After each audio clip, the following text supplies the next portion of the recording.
Hey Daniel, great performance. I'm sure you're not happy to lose, but how much confidence does it give you to play at such a high level against the best player in the world? Nice feeling to play such good tennis, especially, of course. I mean, even first set, I thought I didn't play that bad, but you know, when you play Jannik and you don't play it 110%, you can play not bad and lose 6-2. I managed to raise my level in the second, and even today, I mean, was a bit fast, but kind of happy how I tried, almost like 30 all, and saved a couple of match points on my serve. So happy with the level, disappointed to lose. In terms of confidence, look, every week is a new week, so good to do this level before Roland Garros, but it's going to be a new journey there. Let's see what it brings. Ciao, Dan. Well, you played a fantastic second set on clay. Not many times I saw you playing so well on clay. But I'd like to know, during the Australian Open, there was one day when Zverev was complaining about Alcaraz having cramps and called the physio and things like that. Yesterday, were you thinking more or less the same thing? And how do you think can be solved the problem? Because for an umpire, it's impossible to say if someone is cramping or has something else. And what would you do eventually to change that rule, if it is possible or not? Actually, no.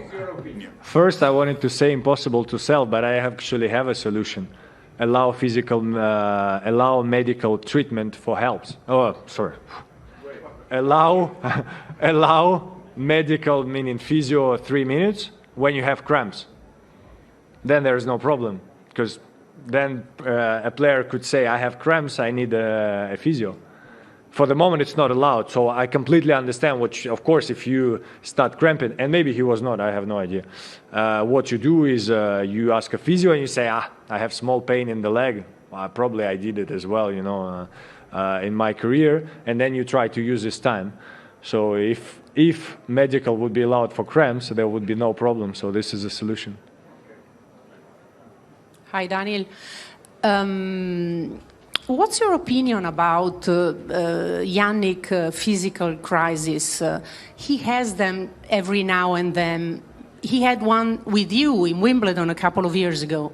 So what's your opinion about that? If he's a very tough opponent, of course, but do you guys in the locker room talk about that, not you and Jannik, the other guys, and wonder what's going on when Jannik is feeling bad? No, definitely not talking about this in the locker room, because we try not to discuss like tennis. When I say tennis in the locker room, meaning we don't look a match and say, oh, look at his back and it's so bad, everyone should go there. No, we don't. So at least I didn't discuss this with anyone. But look, it's very tough to play him. And so to win a point, you need to hit a lot of shots. And I try to win the point, so I hit a lot of shots. I guess, I don't know if maybe there was something else, but the points were physical. It was tough for me as well, and he was struggling. Whenever I play Novak, it's a bit the same. You know, Novak many times was struggling against me physically.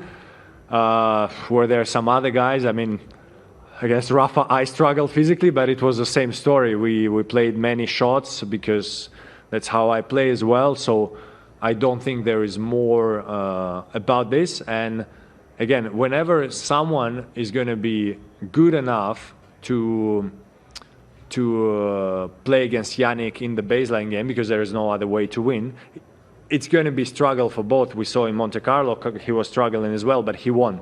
So that he struggles is not a problem for him to win, but that's the only kind of chance you have, is to play this 30-shot rally and try to win them, and then you both going to struggle. I wanted to ask you about your drop shots. I thought you played them really well and kept on going even after, you know, he won a few points. I guess it's one thing to do it when you're up, you know, against a lower opponent, up, you know, 40-love in a game, but to do it against Jannik and keep on going. Yeah, I'm wondering how pleased are you with that, and what has it been like incorporating something different into your game? Yeah, I mean, on clay, I always try to use a lot of drop shots. It's a very strange shot because whenever you're not in a good day and your shots from the baseline are not working, the opponent takes position, and then you're like, nothing is working, let's try drop shot, and you usually get killed. And whenever you're in a good day and your shots are working, that's when it's fun to make some drop shots. And against Jannik, I felt like it was working, so I made quite a lot. Won some points, lost some points. He did the same. So it was, a drop shot is a nice shot. When you win the point, you feel good about yourself. So I liked my drop shots this tournament and against Jannik as well.